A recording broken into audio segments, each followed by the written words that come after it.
ada misi untuk menyerang dan merusak nama saya. Juga Dari seluruh rangkaian keluarga fakta, saya. pernyataan, dan jejak politik yang muncul, makin kelihatan jelas bahwa Susilo Bambang Yudhoyono hari ini bukan lagi sosok negarawan yang berdiri di atas semua kepentingan, tapi politisi senior yang sedang berjibaku mempertahankan sisa pengaruh. Ini bukan soal benci atau suka, ini soal membaca realitas apa adanya. Politik itu kejam, dan waktu tidak pernah bohong. Ketika pengaruh menurun, biasanya yang muncul bukan refleksi, tapi nostalgia. Bukan evaluasi, tapi drama. SBY sekarang sering hadir lewat cerita masa lalu. Lewat kalimat di era saya, lewat nada lirih yang seolah bilang, dulu lebih baik. Masalahnya nostalgia itu hanya laku kalau datanya kuat. Kalau rekam jejaknya bersih. Kalau warisannya berdiri tegak. Tapi ketika satu persatu fakta dibuka, yang muncul justru sebaliknya. Bangunan politik yang kelihatan megah dari jauh, tapi rapuh dari dekat. Disentuh sedikit, retak. Ditiup sedikit, goyah. Ambil contoh Hambalang. Ini bukan isu kecil. Ini bukan sekadar proyek mangkrak. Hambalang itu simbol. Simbol kegagalan tata kelola, simbol kebobrokan elit, dan simbol bagaimana jargon anti korupsi bisa berubah jadi slogan kosong. Nilainya triliunan. Mangkraknya nyata. Kasus hukumnya jalan. Orang-orangnya masuk penjara. Tapi anehnya, alih-alih tunduk pada fakta, yang muncul justru pembelaan berlapis. Ini salah KPK, ini salah penerus, ini karena tidak dilanjutkan. Loh, sebentar.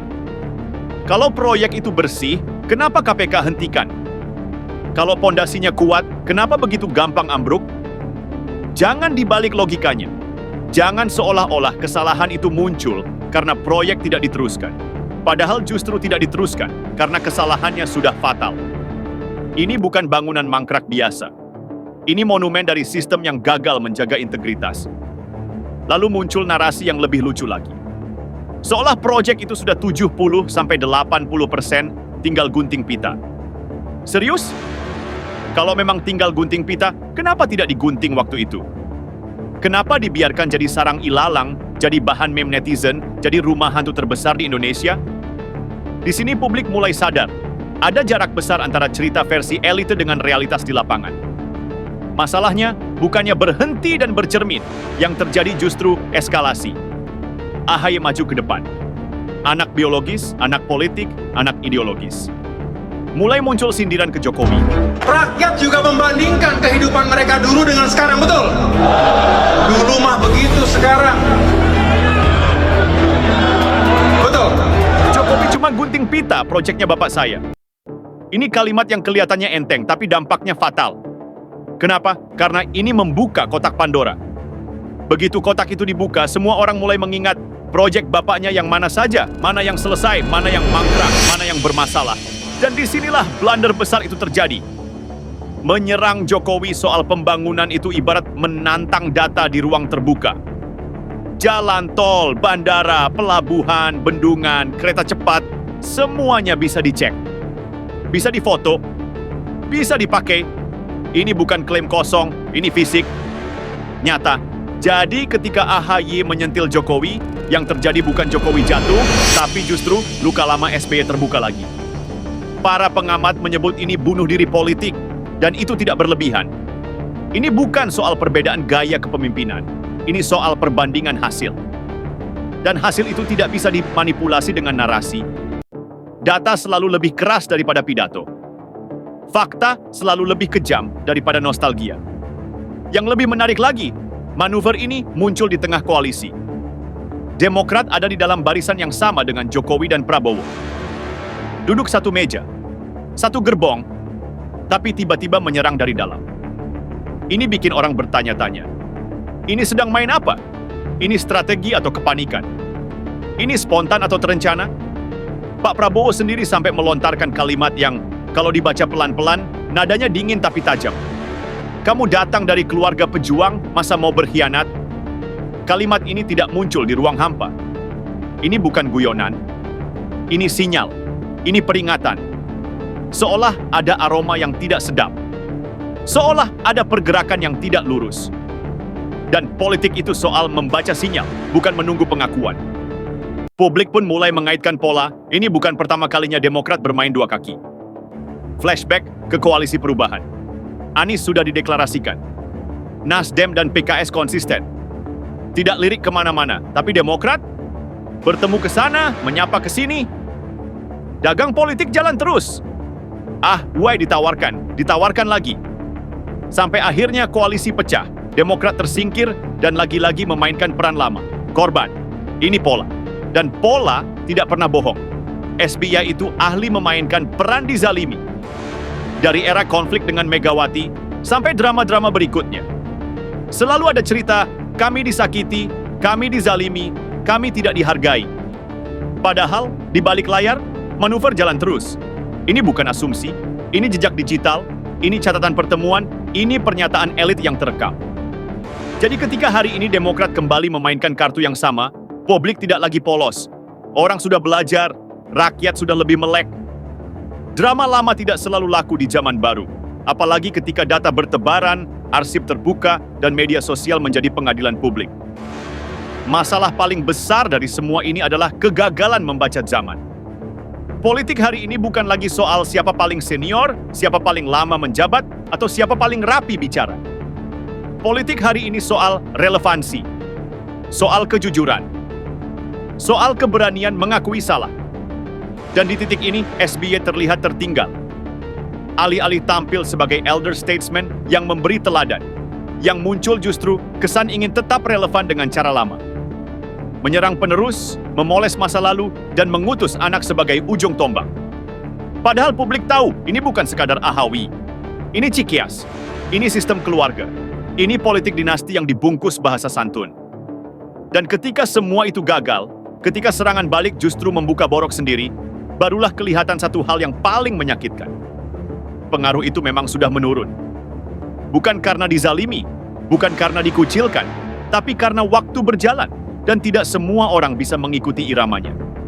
SBY hari ini berada di fase kemunduran politik, bukan kebangkitan. Dan kemunduran itu makin kentara ketika dipaksakan terlihat bangkit. Semakin keras nostalgia diputar, semakin jelas jurangnya dengan realitas. Semakin sering drama dimainkan, semakin publik merasa jenuh. Ini bukan soal menghina, ini soal membaca tanda-tanda. Politik itu seperti panggung, ada masanya naik, ada masanya turun. Masalahnya, SBY terlihat belum siap turun dengan elegan. Masih ingin bertepuk tangan, masih ingin disebut, padahal sejarah tidak butuh klaim, sejarah mencatat sendiri. Dan disinilah ironi terbesar itu muncul. Sosok yang dulu dielu-elukan sebagai presiden santun, anti korupsi, dan demokratis, kini justru diingat lewat proyek mangkrak, manuver oportunistik, dan drama keluarga. Bukan karena orang jahat, tapi karena pilihan-pilihan politik yang keliru. Kalau SBY benar-benar ingin dikenang sebagai negarawan, jalannya seharusnya berbeda. Diam, refleksi, memberi nasihat tanpa manuver. Tapi ketika yang dipilih adalah tetap bermain, tetap menyerang, tetap mengatur, maka konsekuensinya satu. Siap dinilai ulang. Siap dibedah. Siap dikritik tanpa ampun. Karena politik tidak mengenal rasa kasihan. Dan sejarah tidak pernah peduli pada perasaan. Masalah berikutnya yang jarang dibahas terang-terangan, tapi terasa jelas baunya adalah soal motif. Politik itu jarang sekali soal emosi murni. Hampir selalu ada hitung-hitungan. Ketika SBY lewat AHY tiba-tiba rajin menyentil Jokowi, publik yang sudah kenyang drama langsung bertanya, ini tujuannya apa? Mau koreksi sejarah, mau klarifikasi, atau ada agenda lain yang lebih praktis, membuka ruang tawar ulang. Karena begini, mari jujur saja. Posisi Demokrat hari ini itu tidak kuat-kuat amat. Bukan partai besar pengendali arah, bukan juga kingmaker mutlak. Di koalisi, Demokrat bukan pusat gravitasi. Dan ketika posisi melemah, naluri lama biasanya muncul. Cari panggung, cari gesekan, cari momen. Bikin kegaduhan terkontrol supaya tetap dibicarakan. Ini resep klasik. Dan SBY sangat paham resep ini. Masalahnya resep lama dipakai di dapur baru. Zaman sudah berubah. Dulu mungkin drama kami dizalimi bisa menggerakkan emosi publik. Sekarang, publik malah bertanya balik. Siapa yang main dua kaki? Siapa yang tidak konsisten? Siapa yang suka dagang politik? Narasi korban hari ini gampang dipatahkan oleh arsip digital. Semua pertemuan, semua pernyataan, semua manuver ada rekamannya. Dan di titik inilah Ahy berubah dari aset menjadi beban. Ini pahit tapi nyata. Ahy sebenarnya punya modal personal, muda, rapi, sopan, terdidik. Tapi ketika ia diposisikan sebagai ujung tombak serangan terhadap Jokowi, apalagi dengan narasi yang mudah dibantah, maka yang rusak bukan Jokowi, melainkan kredibilitas Ahy sendiri.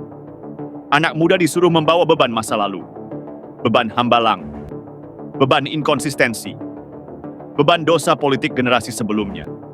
Publik lalu melihat, ini bukan regenerasi, ini reinkarnasi konflik lama. Wajahnya baru, isinya usang, dan generasi sekarang itu alergi dengan politik daur ulang. Mereka tidak tertarik pada siapa bapaknya siapa, mereka tertarik, kamu ngapain, hasilmu apa, sikapmu konsisten atau tidak. Serangan ke Jokowi juga salah sasaran secara strategis. Jokowi itu bukan tipikal politisi yang ribut di media. Dia bekerja, diam, lalu hasilnya bicara. Jadi ketika diserang dengan kalimat cuma gunting pita, efeknya bukan marah, tapi senyum. Karena gunting pita itu artinya proyek selesai. Dan publik tahu yang paling susah itu bukan mulai, tapi menyelesaikan. Dan lucunya, justru di situ letak kelemahan era SBY.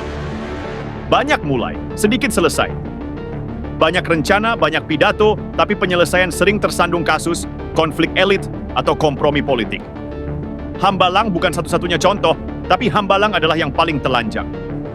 Ketika ini semua dikaitkan dengan isu koalisi, kecurigaan makin mengental. Ada kesan kuat bahwa manuver ini bukan sekadar nostalgia, tapi upaya memecah hubungan Prabowo-Jokowi. Kenapa? Karena kalau Prabowo dan Jokowi solid, ruang Demokrat menyempit. Tapi kalau ada jorak, ada retak, ada curiga, ruang tawar terbuka. Masalahnya Prabowo bukan pemain baru, dia membaca gerak, bukan kata, dan ketika ia mengucapkan kalimat tentang pengkhianatan dan keluarga pejuang, itu bukan tanpa alamat. Itu sinyal keras tapi halus, jangan main api di dalam rumah sendiri. Di sisi lain, publik juga mencium kejanggalan. Kok Demokrat berani menyerang Jokowi padahal Jokowi ada di satu koalisi? Kok berani memainkan isu sensitif seperti ijazah? Ini bukan kritik kebijakan. Ini serangan personal. Dan dalam politik koalisi, ini dosa besar, dosa etik, dosa loyalitas. Semua ini memperkuat satu kesimpulan besar. SBY gagal membaca arah zaman dan gagal membaca posisi dirinya sendiri. Ia masih melihat dirinya sebagai poros, padahal realitas berkata lain. Ia kini lebih tepat disebut sebagai figur transisi yang seharusnya menepi dengan anggun, bukan bertarung dengan bayangan masa lalu. Dan justru karena tidak mau menepi, nama besar itu pelan-pelan terkikis. Bukan oleh lawan, tapi oleh pilihan sendiri. Setiap kali nostalgia dipaksakan, publik diingatkan pada kegagalan. Setiap kali drama dimainkan, orang membuka arsip lama. Setiap kali menyerang, luka sendiri ikut berdarah. Ironi paling pahitnya di sini, SBY sebenarnya bisa memilih jalan terhormat, menjadi penasehat, menjadi simbol rekonsiliasi, menjadi elder yang bicara nilai bukan manuver. Tapi yang dipilih justru jalan politik praktis yang kasar, penuh hitung-hitungan, dan syarat ambisi keluarga. Dan sejarah itu kejam pada pilihan seperti ini. Ia tidak menilai niat tapi dampak, tidak menilai pidato tapi hasil, tidak menilai klaim tapi bukti. Maka hari ini persepsi publik bergerak ke satu arah yang sulit dibantah. SBY bukan lagi tokoh pemersatu, tapi simbol politik lama yang belum rela melepaskan panggung. Bukan negarawan yang dikenang, tapi politisi yang sedang berjuang melawan irelevansi. Dan dalam politik, melawan waktu adalah pertarungan yang hampir selalu kalah. Karena waktu tidak bisa dinegosiasikan. Dan pengaruh yang habis tidak bisa dipanggil ulang dengan nostalgia.